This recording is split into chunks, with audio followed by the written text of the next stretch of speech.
For the first portion of our review, we're going to look at question 16. Question 16.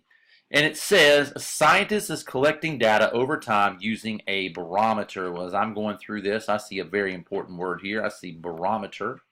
Now, the one thing that I know, and I would probably take notes in my, either on a separate sheet of paper or on my memory dump, I would say that a barometer measures air pressure. I do know that. We've studied it. So barometer measures air pressure. What trends could best be revealed? Now, these are very important words when we see this. Could best be revealed from the data. Now, when I look at that one, it says changes in cloud cover.